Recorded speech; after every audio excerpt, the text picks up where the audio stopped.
So, malamang mga sangkay, marami po sa atin ang nag-aabang kung magkakaayos pa ba ang mga Duterte at mga Marcos. At eto mga sangkay, may balita po tayo tungkol dyan.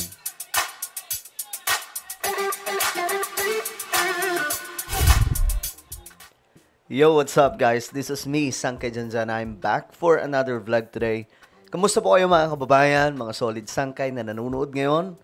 I hope na ayos lamang po tayo dyan. At ako po ay humihingi po ng pasensya sapagkat hindi pa rin po tayo nakakabalik sa pagla-live sapagkat medyo busy pa po tayo mga sangkay. Pero soon, babalik po tayo. Anyway, bago tayo magsimula guys, paki-subscribe po muna yung ating YouTube channel. Ayan, tayo po ay road to 2 million subscribers na. At parang kailan lang nakarating po tayo ng 1.5 million. At ngayon mga sangkay, 1.51 million subscribers na po tayo. Talagang paangat ng paangat po tayo. So sa mga hindi pa po dyan nakakapag-subscribe at gustong mapabilang sa dumaraming mga solid sangkay, makikita nyo po yung subscribe button sa baba ng video na to. I-click nyo lamang po yung subscribe, i-click ang bell at i-click nyo po yung all. Sa mga nanonood po sa Facebook, i-follow nyo po yung ating Facebook page. Okay, eto na. Pag-usapan po natin ito ngayon mga sangkay. Ang tanong kasi dito, magkakaayos pa ba ang mga Duterte at mga Marcos? Yun yung isa sa mga tanong na noon pa man mga sangkay, gumugulong sa aking isipan, and I'm sure, ganun din po sa inyo. May, alam nyo guys, mayroon po mga conspiracy theory noon na itong away na nakikita po natin sa pagitan ng mga Marcos at mga Duterte ay isa lamang pong drama. Political strategy ng dalawang pamilya. Kumbaga, mga sangkay, itong nakikita daw natin mga sangkay na away ng mga Marcos at mga Duterte ay hindi po talaga totoo. Yan po ay isa sa mga conspiracy theory noon na ngayon mga sangkay, nung nagsalita po si PBBM tungkol dyan, nabuhay muli yung conspiracy theory about dyan. Na sinasabi po ng iba na mukhang totoo nga, yung noon pa, kumbaga sinasabi nila na malamang isa lamang po itong drama kasi iniisip po nila, paano mag-aaway ang Marcos at Duterte? Close po yan, si BBM at Duterte, isa pong magkadikit, di ba? Si Sara at BBM, close na close po sila eh. Bago po magpresidente si BBM, dikit po silang lahat. May mga conspiracy theory na ganyan, mga sangkay, na ito daw po ay political strategy para po mailatag ang agenda ni PBBM. Kasi ngayon, mga sangkay, nakikita po natin, alam nyo, kikilabutan kayo sa mga programa ngayon ng ating pamahalaan. Ito bibigyan ko lamang po kayo ng idea. Si BBM ngayon nakakapagbayad na ng utang ng Pilipinas. Hindi na po tayo yung tipong utang ng utang. Ngayon, ang baba na po ng presyo ng bigas. Hindi pa po yan yung tig 20 pesos ang tintukoy po natin, yung mga common o normal na bentahan ng bigas sa palengke, bumaba na po mga sangkay ng halos kalahati. Ang ibinagsak ng presyo from 60 plus to 70 plus, naging 30 plus to 40 plus na lamang. Ganyan po kababa ngayon yung bigas. Kahit hindi na po magkaroon ng 20 pesos, okay na po yun. Pero may bonus mga sangkay. May tig 20 pesos na bigas na ang tawag po doon ay BBM rice. No? Maliban dyan mga sangkay, yung mga pabahay ngayon, nakikita nyo mga sangkay, di ba? Mga world-class pabahay na ibang bansa lamang po ang nakakagawa niyan. Ano pa ba yung mga agenda? Ano pa ang mga program? Ngayon, nagpapagawa si PBBM ng mga hospitals. Tapos, mga paliparan, mga airports, mga sangkay. Marami po project po talaga.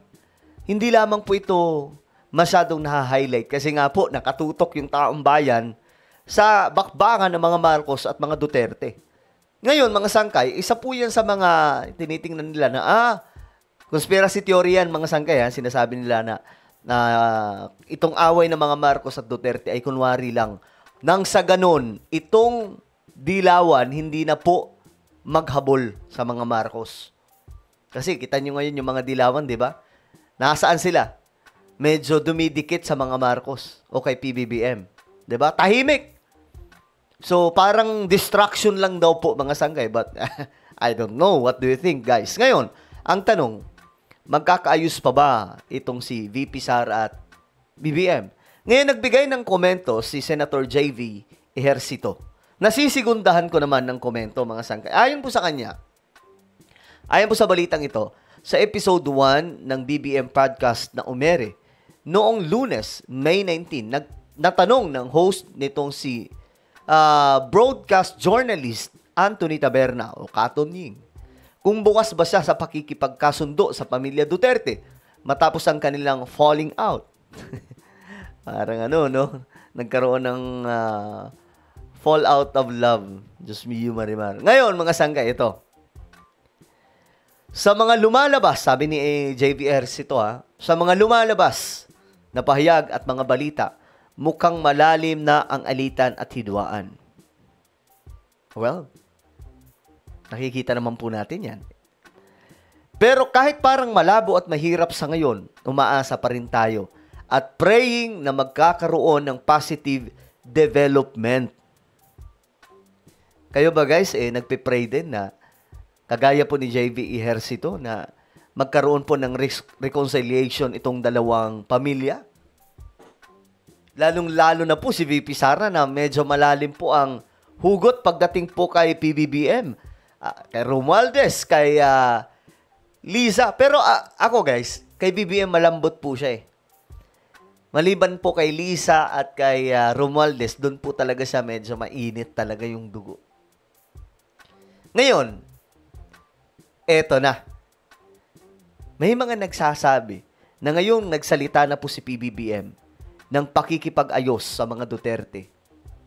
Hindi po niya hindi po niya intensyon na kumbaga aayusin na natin to, akong gagawa ng pamamaraan. Hindi po. Wala pong ganun.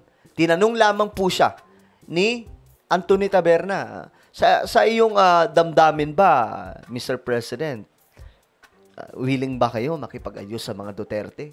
Diba?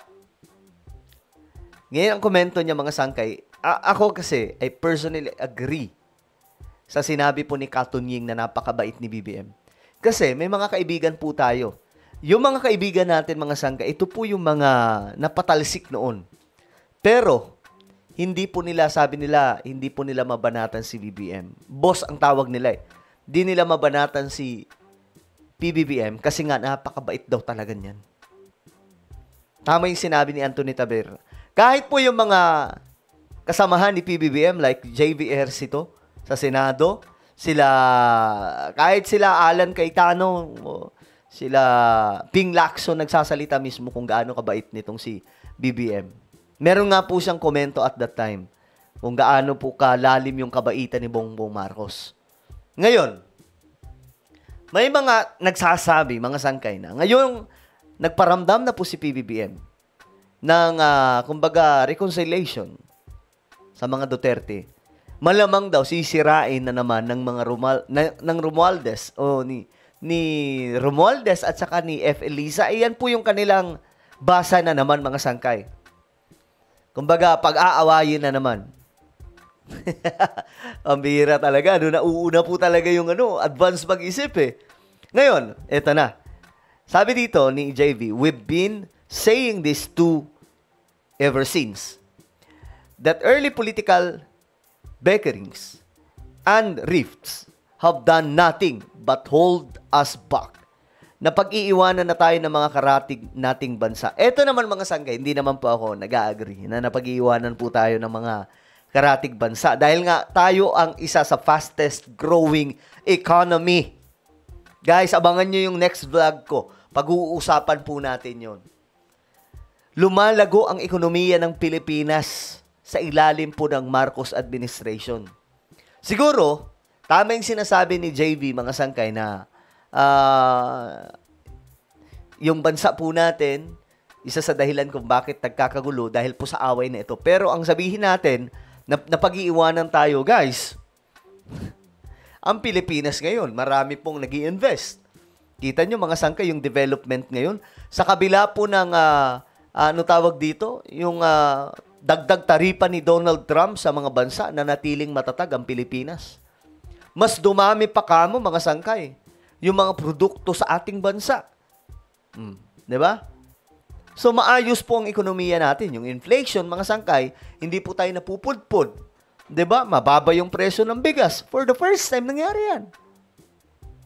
So, kahit papaano mga sangkay, ayos po kasi matalino din po talaga si BBM eh. But, kayo ba, kung tatanungin ko kayo, naniniwala ba kayo na magkakaayos pa itong si BBM at saka si VP Sara? Naniniwala din ba kayo o hindi sa conspiracy theory na lahat ng ito ay drama lamang ng mga Marcos at mga Duterte?